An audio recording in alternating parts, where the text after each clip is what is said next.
Hola niños, buenos días. ¿Pueden abrir su cámara, por favor? Buenos días. Oye, sí, qué bueno que te conectaste.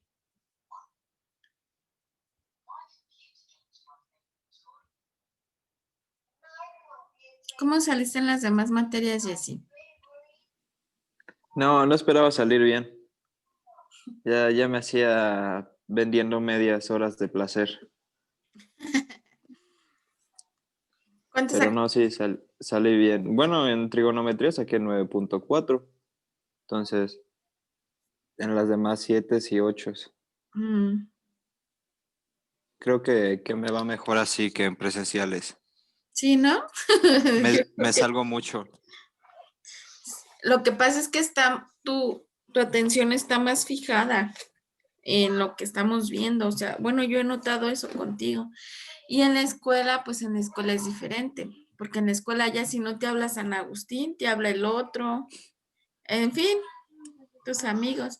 Entonces, de alguna manera sí es como un distractor, ¿no? Yo siento. Y pues ahí no nadie te distrae. Tiene toda la razón. No, y aparte, pues está más tranquilo. Bueno, yo siento que está mejor así, pero las tareas y todo dejan un poco más. Es cuestión de adaptarse, pero creo que muchos de mis compañeros se adaptaron y van muy bien. Me sorprende este grupo, es muy bueno. Los que están sí son buenos. Ahí me pasé, ¿verdad, Brian? ¿Verdad, Kevin? Los que están sí son buenos, sí son cumplidos. Son nobles todos, o sea, en el Y2 todos son muy nobles. Lalo, Jorge, todos son buenos.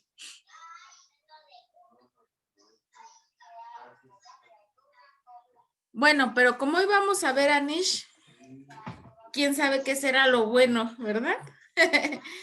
¿Alguien ha escuchado hablar de Friedrich Nietzsche o Federico Nietzsche?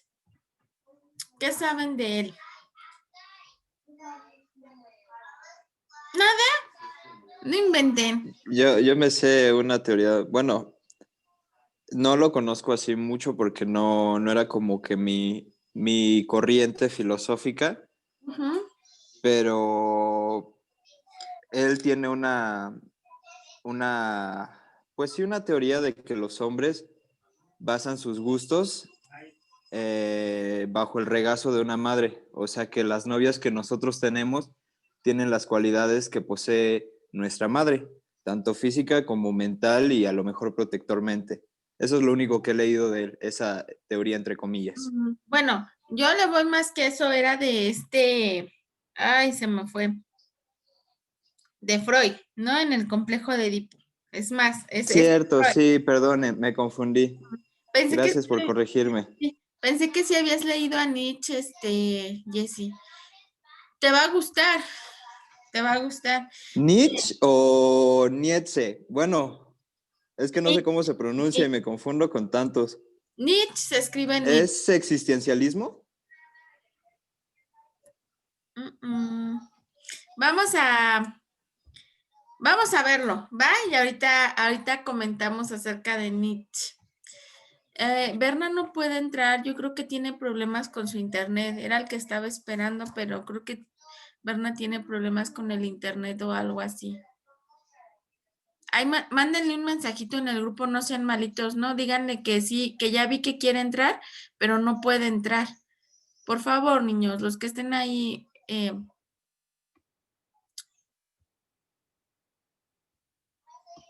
vamos a ver entonces. Maestra, tengo una pista. A ver, las pistas de Creo que mi papá me habló y me contó que en la prepa, cuando él estaba estudiando, le dejaron leer un libro, pero no sé si sea de Nietzsche, porque me dijo que era de un Frederick.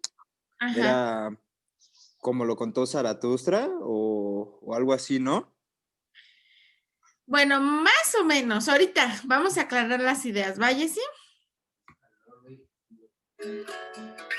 Nietzsche es sin duda el filósofo más provocador de todos. No es un filósofo al uso. Este prusiano que se crió entre mujeres puede considerarse como un antifilósofo.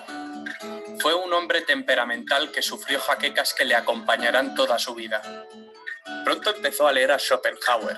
A los 20 años marcha a Bonn para estudiar teología porque su madre quería que fuera pastor, pero él se niega, discute con ella. Se va a estudiar a Leipzig filología clásica. Con 20 años contrae sífilis y abandona el cristianismo. La sífilis y las jaquecas le llevarán a la locura. Más tarde, una caída de un caballo le produce una parálisis en una pierna.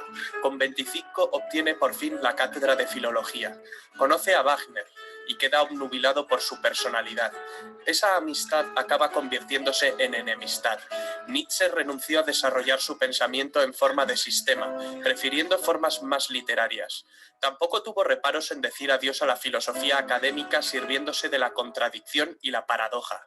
Nietzsche, como seguidor de Schopenhauer, toma de esa imagen del cosmos como una voluntad que lucha por hacerse paso de una manera espontánea y caótica sin obedecer a una razón organizadora, a un plan preconcebido. Su visión es vitalista, en vez de mecanicista. Solo cuando el hombre renuncia al consuelo que le proporciona dar sentido al mundo, adquiere su verdadera naturaleza. Hasta ahora, el hombre había estado sometido al yugo de la moral de esclavitud que el cristianismo trajo al mundo. Nietzsche conceptualiza esto con su famosa frase «Dios ha muerto», que aparece en la Gaia Ciencia y en Así habló Zaratustra. Pero después de la muerte de Dios, es el mismo hombre el que se convierte en Dios, en superhombre. Solo entonces recupera la serenidad y la dicha precristiana de los griegos.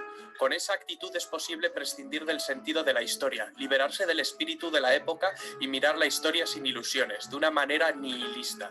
El nihilismo niega lo que pretenda un sentido superior determinista de la existencia.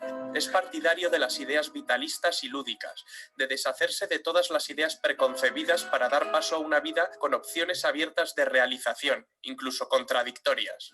Nietzsche arremete contra los componentes judio-cristianos de nuestra cultura para liberar los orígenes griegos de una forma de vida estética y aristocrática. Temas como el eterno retorno, la inversión de valores, también el superhombre o la voluntad de poder que tanto inspiraron a los nazis y a Hitler. En cambio, estas ideas no fueron concebidas como ideas políticas. Los nazis más tarde se las apropiarían. De forma paradójica, lo más interesante de Nietzsche es quizás su lúcida crítica de la época de decadencia que precedió a la Primera Guerra Mundial. Él mismo tiene algo de decadente, mezcla como un dandy vida y estilo, un tipo exaltado que se considera a sí mismo un artista y acaba volviéndose loco, de modo que firmaba sus cartas como Dionisos o el Crucificado.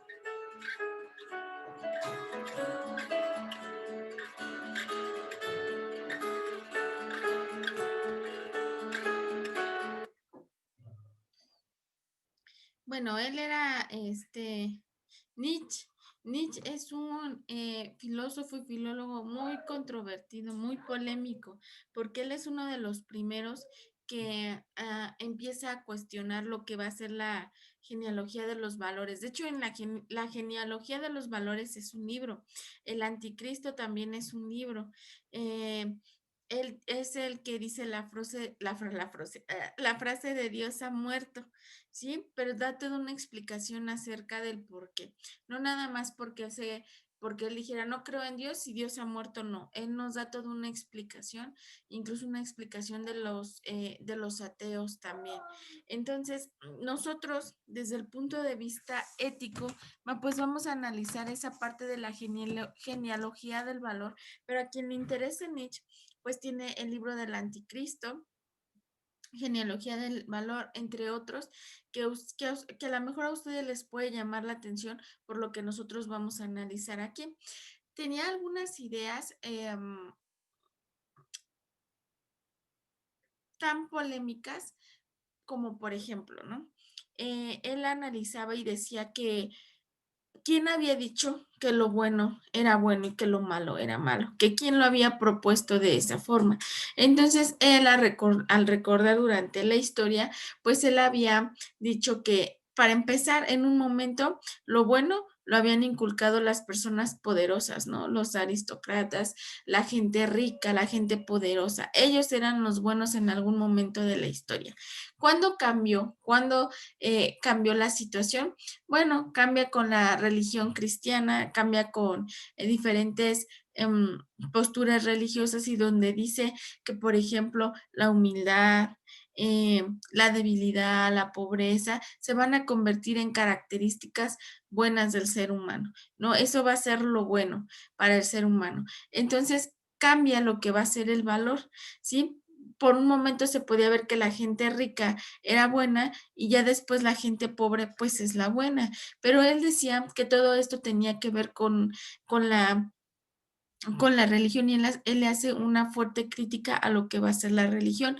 Incluso en su libro del Anticristo, imagínense, en el año de 1888, él hace como esta crítica acerca de Jesucristo, pero no porque no cree en él, al contrario, él dice que Jesucristo fue una persona muy noble y buena, pero que no dejó nada escrito. Jesucristo no dejó nada escrito acerca de la religión, acerca de que Él era un único o era un Dios que vino a salvar al ser humano, ¿no? Entonces él hace toda una crítica en su libro acerca de Jesucristo, pero él dice que, o sea, no lo critica en el sentido de no existe, sino él piensa que existió, fue una persona buena, noble, que hay testimonios, que hay incluso algunas evidencias de que existió. Sin embargo, dice que el que se llevó o el que nos impuso a cómo vivir, pues fue uno de sus apóstoles, que fue San Pablo, que es el que se encarga de escribir en la Biblia. ¿No? Entonces a él es el que le dice, él es el encargado de decirnos cómo tenemos que vivir, bajo qué reglas tenemos que vivir. Entonces, es una situación muy interesante porque ahorita vamos a analizar por qué. Ustedes van tomando ideas principales en su libreta, ¿eh? Bueno, Nietzsche.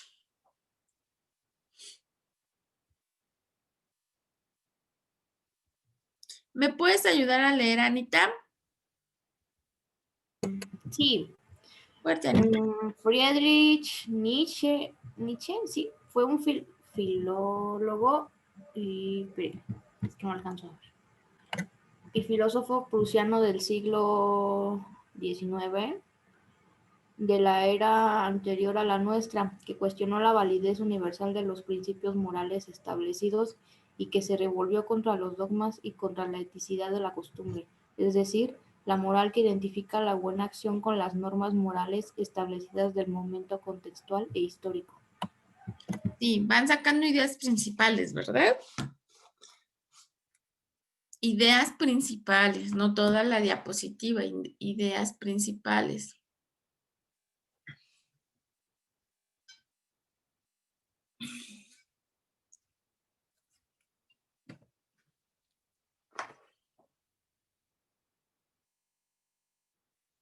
¿Ya está? ¿Puedo cambiar de diapositiva? ¿No, Jesús? A ver.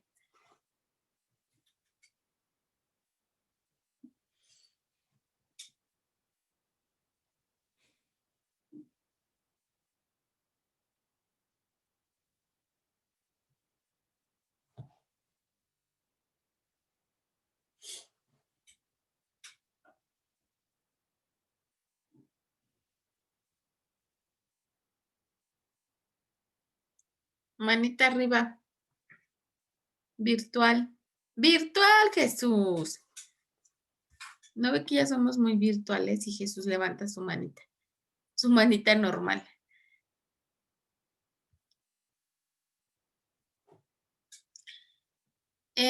Berna, ayúdame a leer, porfa.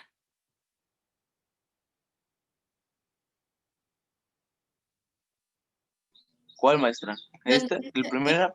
Sí, la primera, Berna, porfa. Transvaloración moral, donde dice, es el mundo al revés. Ajá. Es el mundo al revés. Los buenos pasan a llamarse los malvados, los crueles, los lascivos, Ajá. los insabiables, los Uh-huh. ateos y los malditos, mientras que sus anteceses, los recendos, los inactivos, los reactivos, pasan automáticamente a los buenos. Berna. Bueno, mejor yo leo. Es el mundo al revés. Los buenos pasan a llamarse los malvados, los crueles, los lascivos, los insaciables, los ateos y los malditos, mientras que su antítesis, los históricamente malos, los resentidos, los inactivos, los reactivos, pasan a autodenominarse los buenos. Vinalay, el siguiente, por favor. Es razonable pensar que los instintos naturales influyen sobre nuestro comportamiento, tanto quizás como las tradiciones y normas sociales al uso influyen en las vivencias de cada ser humano, así como el hombre probablemente algún día alterará técnicamente sus propios instintos naturales. Ajá. Están sacando ideas principales, ¿verdad? En lo que sacan las ideas principales, yo quiero que ustedes reflexionen en el último párrafo que acaba de leer esta Vinalay. Es razonable pensar que los instintos naturales, y que me digan qué es lo que quiere decir, influyen sobre nuestro comportamiento, tanto quizás como las tradiciones y normas sociales, al uso influyen en las vivencias de cada ser humano, así como el hombre probablemente algún día alterará técnicamente sus propios instintos naturales. Ahorita quiero que me ayuden a explicar esta última parte.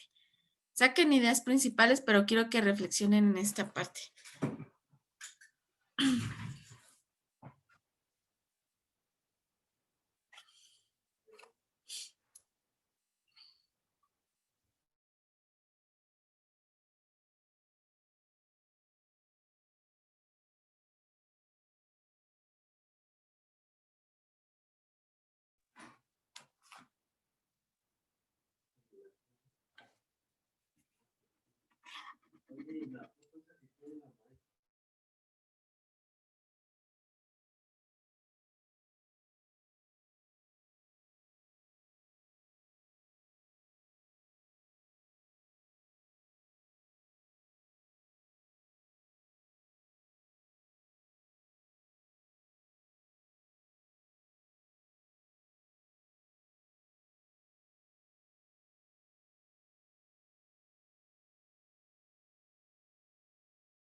¿Ya, niños? ¿Sí, Jessy? Voy a dejar de compartir la pantalla, ¿va? ¿Qué quiere decir ese último párrafo que acabamos de leer? ¿Está difícil de entender? ¿Sí? A ver, platíquenme. Samantha, ¿qué opinas? Dime, Sammy. Bueno, yo de las ideas que saqué puse los instintos naturales influyen sobre nuestros comportamientos, como las tradiciones y las normas de la sociedad. Y pues de alguna manera sí influyen bastante. Todo, las tradiciones que llevamos, las normas que seguimos y las leyes que seguimos. Sí influyen, pero hay algo que dice ahí, aparte de eso. Influyen en cómo nos tenemos que comportar. O sea, cómo tenemos que actuar ante una sociedad, ¿no? Pero también dice que habrá algún día que nosotros mismos tengamos como nuestros instintos, nuestros propios instintos para poder hacer o realizar sin que Ajá, una sociedad nos diga. exactamente. ¿Y qué Es contradictorio, ¿no? Porque mire, si tomamos en cuenta a Rousseau, él decía que el hombre se corrompe por la sociedad, Sí. pero también si tomamos en cuenta lo que decía Nicolás Maquiavelo, que el hombre es malo por naturaleza. Y si lo vemos desde el punto religioso, Adán y Eva no eran personas malas. Sin embargo, la curiosidad por saber Ujú. hacen que ante los ojos de las demás personas sean malos. Y ahí es donde entra Nietzsche a decir que es bueno y que es malo. A lo mejor para mí informarme en 1800 y tantos era bueno, pero para los demás alguien que sabía y que justificaba su existencia y la de Dios era malo. Pero es Y contradictorio. me gustó lo primero que dijiste de Adán y Eva, porque desde ahí es donde se marca la cuestión del pecado, en la cuestión religiosa, ¿sí? Ahora, lo estamos tomando y lo estamos trasladando aquí. O sea, a lo que nos compete aquí en México, que la mayoría pues es de religión cristiana, ¿no? Así se le llama, no se le llama católico, o sea, universal es cristiana, cristiana católica, si lo quieren ver así, ¿no?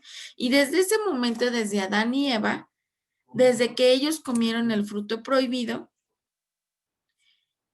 cometieron un pecado, el pecado que los hizo que los expulsaran del paraíso, ¿sí? Y que tenían que vivir una vida de sufrimiento porque tenían que pagar eso que hicieron. Ahora, lo que Nietzsche critica es precisamente esta cuestión. ¿Quién dijo que era malo? ¿O en dónde? ¿O en dónde? ¿O de verdad Dios dijo o hizo? Ay, es que se va a apagar la computadora.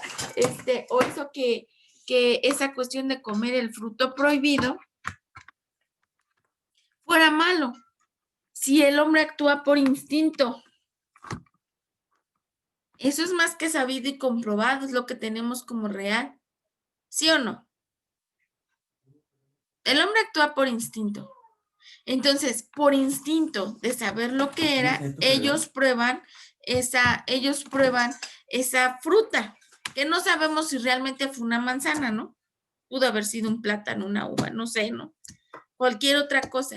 Y a partir de ahí se le va a condenar al hombre a que tiene que seguir las reglas que se establezcan, si no vas a perder ese paraíso. Ahora, esto va más allá de eso, porque hasta en nuestros días es la forma en que nosotros tenemos para actuar. Lo que Nietzsche decía es que, ¿quién dijo que el deseo es malo? Era lo que él decía. ¿Quién dijo que el deseo sexual es malo? ¿Quién dijo que tener hambre es malo? ¿Quién lo dijo? ¿Dónde está escrito? Si el hombre actúa por instinto natural, y es lo que acaban de leer en la última frase. Dice, aunque existan normas, reglas, leyes, religiones, el hombre las va a romper porque va a actuar por instinto natural. Y ahí les va una prueba. Era lo que es que hace ratito me dio mucha risa porque les digo a sus compañeros, les digo, cuando nosotros tenemos deseo sexual, no es malo, porque es un instinto, es parte de la naturaleza. ¿Quién ha provocado que nosotros lo veamos como algo malo? Que incluso hasta se tienen que ir a confesar si tienen ese tipo de pensamientos pecaminosos. ¿Quién?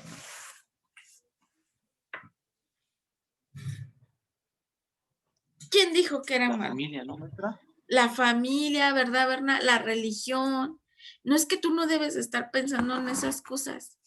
Pero es que no, es que yo tengo muchas ganas, o sea, por ejemplo, ¿no? Ay, es que, bueno, no tengo muchas ganas, por ejemplo, de tener relaciones. No, es que vete a confesar, pero es un instinto, los animales lo hacen. Los perros no se van a confesar. Los perros se agarran a la perra que se les atraviesa en la calle. Ahora sí que literal. No, se escucha feo, pero es la verdad. Y si nos ponemos a analizarlo desde ese punto de vista, es la verdad. Y no nada más con la cuestión sexual. El perro tiene hambre y se roba un pan. Y no es condenado, no se va a la cárcel. ¿Cuánta gente no hay en la cárcel? Porque se robó un pan, porque se robó una fruta, porque sus hijos tenían hambre y tuvo que robar. Por instinto tuvo que robar porque sus hijos tenían hambre. ¿Sí me explico? Entonces, era lo que decía Nietzsche, o sea, loquillo, porque sí lo tacharon de muy loco, y imagínense en esos años hablar de esos temas. Estamos hablando de los años 1800. Entonces, imagínense él con esas ideas tan revolucionarias y viniendo a quebrantar todo lo que había dicho Platón de la justicia, Aristóteles de la felicidad, de la virtud. O sea, ¿se han dado cuenta que Nietzsche es el primero que rompe con lo que nosotros habíamos estado analizando? ¿Sí? Donde él empieza a cuestionar en realidad lo que es el valor. Donde él empieza a decir y donde hace esa crítica muy fuerte a la iglesia y donde dice que a partir de ella es donde se empiezan a generar todos los reglamentos, son los que ponen los mandamientos de la ley de Dios. No desearás a la mujer de tu prójimo. Pero si ya es una cuestión de química, si ya es una cuestión, porque eso también está comprobado, que es una cuestión química, que es una cuestión hormonal, donde a ti te gusta otra persona y ya es pecado porque me gusta. ¿Sí me explico? Era lo que él, pues donde él levantaba polémica, ¿no? Y son los mandamientos de la ley de Dios, ¿no? Por ejemplo, no robarás, no matarás, pero él también tiene otra explicación muy importante a todo eso de no matarás y todas ese tipo de cuestiones. Él nos hablaba acerca de, les voy a compartir la pantalla otra vez. Aquí, la genealogía del valor, y donde les vuelvo a repetir que Nietzsche hace una crítica fuerte a los valores morales. Entonces, él hablaba acerca de ciertos valores como la pena, la debilidad, por aquí hablaba de la conciencia. En este libro, porque es un libro donde él hace toda esta crítica, manifiesta cómo los seres humanos siempre tendemos a decir que es buena la persona débil. Tendemos a decir que la persona que sufre es una persona buena, vulnerable, y sin embargo él decía que eso no era determinante. Si tú eras una persona débil era porque tú querías, no porque te tuvieran que condicionar de esa forma, ¿no? También hablaba acerca de la cuestión de la pena, ¿no? Donde él decía, la pena es una manifestación de la crueldad porque hacer sufrir produce bienestar. Entonces, nosotros siempre si ustedes se dan cuenta y analizan, el ser humano siempre por instinto busca sobresalir más que otra persona. Entonces, de repente, por ejemplo, ¿se han fijado que a veces por travesura nosotros hacemos, en términos o una palabra coloquial, hacemos repelar a los niños?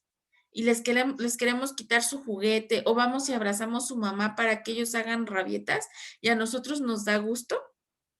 Pues ese es el lado perverso del ser humano, ¿sí? Cuando nosotros hacemos sufrir a otra persona, nosotros sentimos cierto placer, cierta satisfacción. ¿Por qué? Porque lo podemos someter, porque lo tenemos o lo podemos manipular a nuestro antojo. Y nosotros vemos que la persona que sufre es vulnerable. Entonces, Nietzsche decía que la persona que era capaz de hacer sufrir a otra persona tenía un coeficiente intelectual mucho más alto que la persona que se dejaba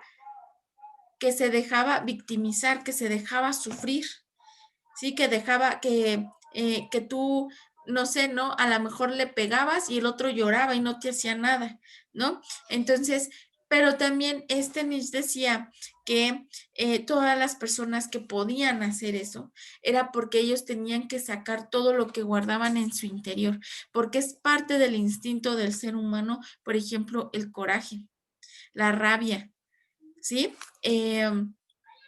Todos esos sentimientos pasionales son parte del ser humano. Entonces esa persona logra exteriorizarlo. Las personas que no lo logran exteriorizar se van a autocastigar. ¿Qué quiere decir eso? Ustedes de repente cuando dicen, es que él es muy noble. ¿Por qué es noble? No, pues es que de repente, pues yo veo que con su familia, ellos le hacen, su familia le hace y él no se defiende. Bueno, pues Nietzsche lo veía mal. Él decía, es que no puede ser eso, ¿no? La persona que se deja hacer eso, la persona que en realidad es muy noble, la persona que en realidad es muy buena, son personas poco inteligentes, porque no buscan sobrevivir y por instinto el ser humano busca sobrevivir, ser más que los demás de alguna forma. Entonces es un tema muy interesante porque le da la vuelta a todo lo que nosotros creíamos que era correcto.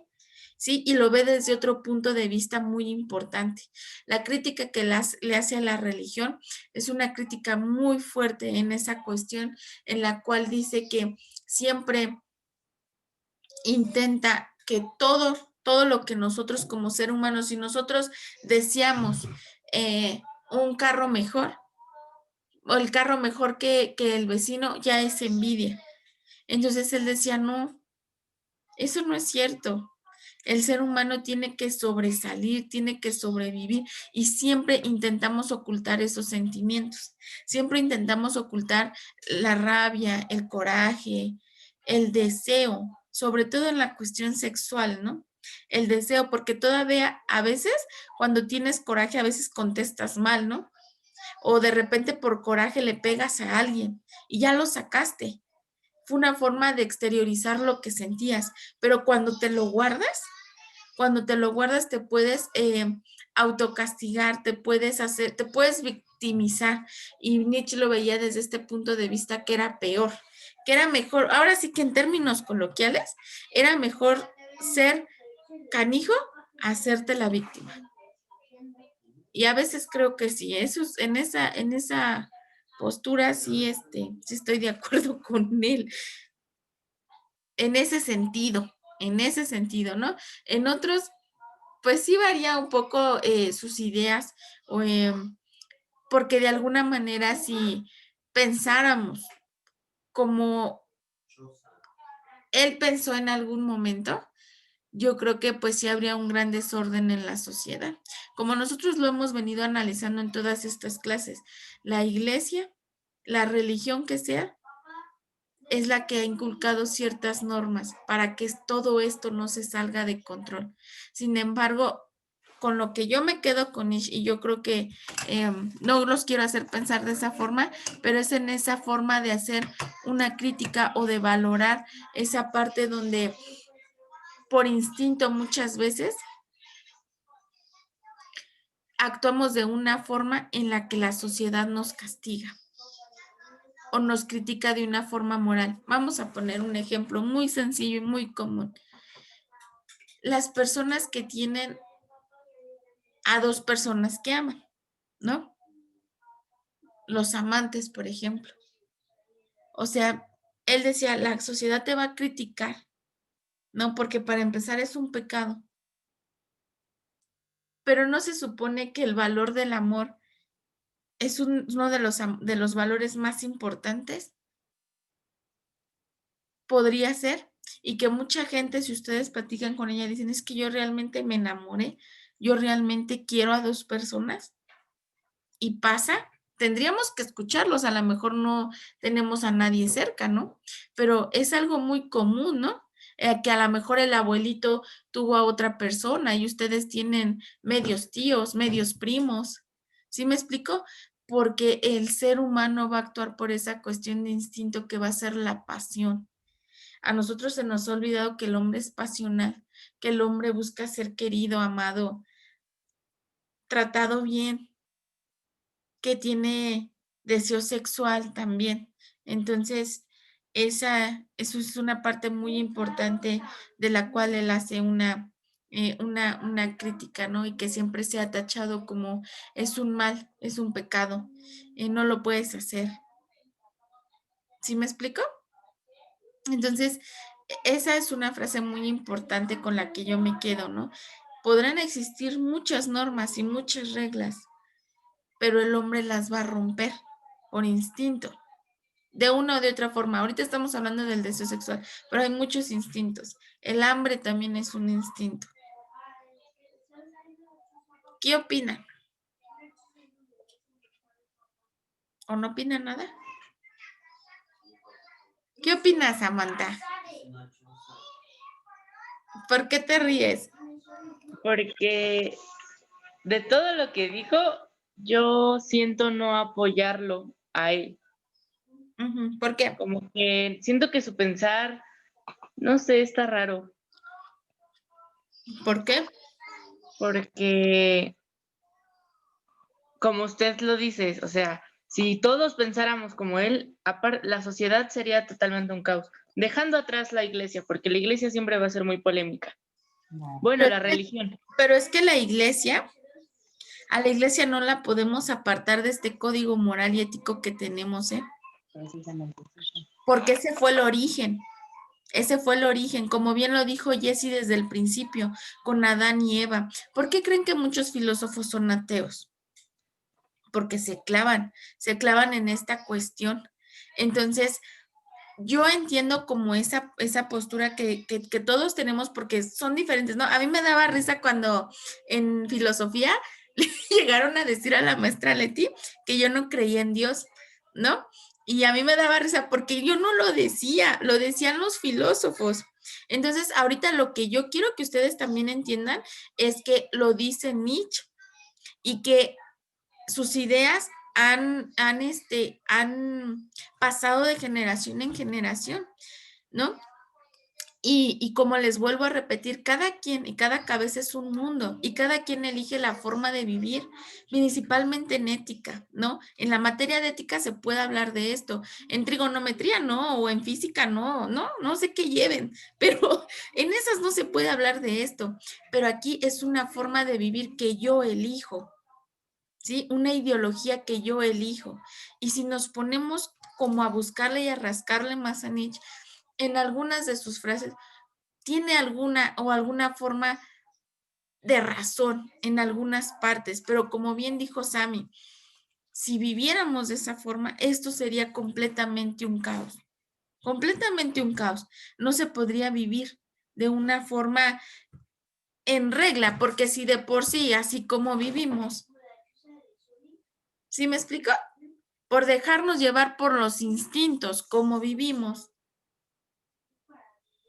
Pero pues ahí es donde entraría Schopenhauer, ¿no? Porque él es el que nos dice que está esa parte que usted dice, que nos dejamos llevar sobre impulsos, pero yo recuerdo que Schopenhauer decía que podías conquistar tus impulsos y la soledad para poder llevar así una manera estable en la cual puedas sentirte cómodo con tu existencia.